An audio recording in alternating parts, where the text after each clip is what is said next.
What is good, yo? It's your boy Ty back here with another video, and in this video today, guys, we're gonna be taking a look at the J.R. Smith card in NBA 2K23 MyTEAM. We're also going to be looking at the Galaxy Opal Zion Williamson, as well as the Pink Diamond Andre Iguodala. Talking about those three cards in this video, while knowing there still is another card to come. Now, the Flight School set is one I actually like quite a bit. Okay, now again, that's me. It's kind of that dunker type of set.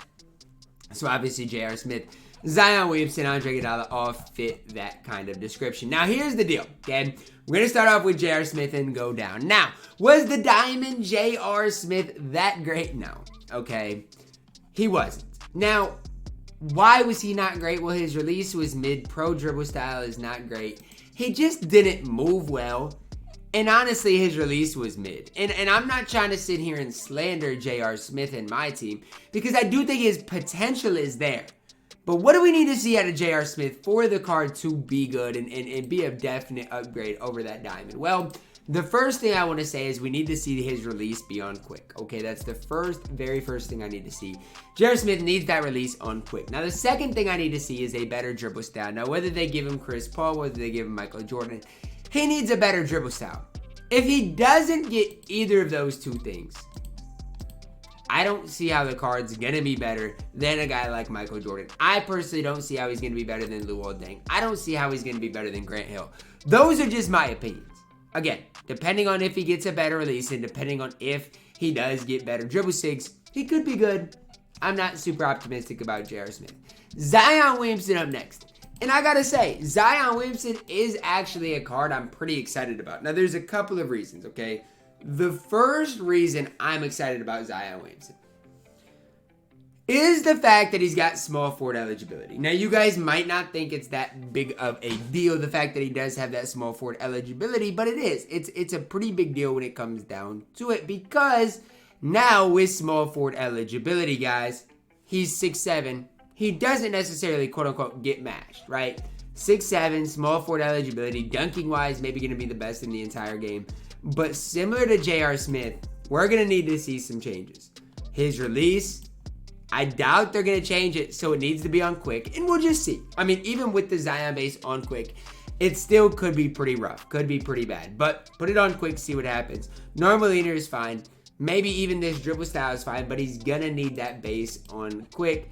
And his defense is going to need to be much improved. I mean, those are the things for Zion Williamson that are needs. Do I think Zion's going to be one of the best small forwards in the game? Well, I don't know.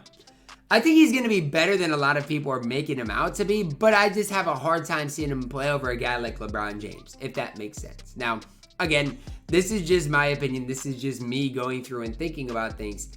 I have a really hard time seeing a way Zion plays over Bron. Now, again, it's just me because I love Bron. Tim Thomas is going to play heck. Even if you're small forward, right? If we look at, again, similar to what we did with J.R. Smith.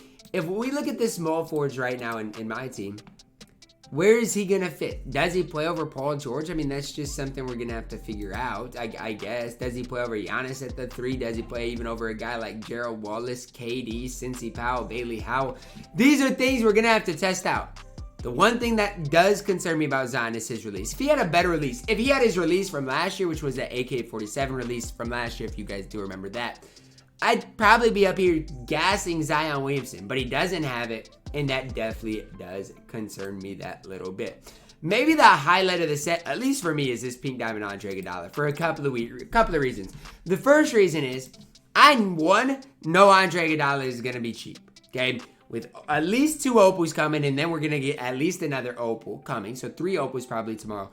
We know Iggy's going to be cheap. Look at what the Pink Diamonds price were in that last drop. That just goes to show he's going to be cheap. Now, what I love about Andre Iguodala is we know his dunking is going to be there, but we also know his defense is absolutely elite. 6'6", great defensive stats. And honestly, on the new card, you know it's going to be even better. You know he might get anchor post-lockdown. Not definite, but might. And his tendencies are absolutely incredible. When people use this Diamond Andre Iguodala, nearly everybody agreed at the time in season 1 he was the best overall defender in my team. That's what everybody nearly came to an agreement on. Now again, did I agree with that? I mean, I guess I ran Pink Diamond MJ over him, but I don't know. Looking back at it, I kind of wish I ran Diamond Andre Iguodala. And we just know this Pink Diamond's going to be a lot better. 6'6", 6'11 wingspan. Great tendencies. Badge-wise, going to be way better. I mean, we can go back to past years to see, did we get a Pink Diamond Andre Iguodala that was really good for his specific time?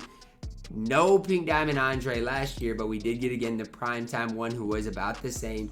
I'm just saying, expect this card to be good. I guess this card came out on January 14th. And I know he's not going to be a Galaxy Opal, but if his stats even look close to this and his badges even look close to this, you might just have to play Andre Iguodala. Now, if you have Dr. J, if you have Terry, it's just not going to happen. But if you don't have Dr. J, Iggy, plug him in there. I think that's what is going to have to be done as we still wait for this last card. I'm just saying, if you're really balling on a budget, I think he's going to be the best buyout shooting guard right up there with Luol Deng, right? You guys saw where I put Luol on my shooting guard list. If you didn't, make sure to go check that out. And I mean, throw him right in there with Luol Deng. Throw him right in there with Grant Hill as guys that are going to be really solid defensive players that you can hoop with. And honestly, Andre Iguodala probably, in my opinion, will be better than both of those guys. Now, that's just my opinion. I know Luol Deng is 6'9", but Iggy, I think, is going to create more shots. I think as far as an overall player, is just going to do that little bit more. So for me, I really like this flight school set. And don't even get me started on this, guys.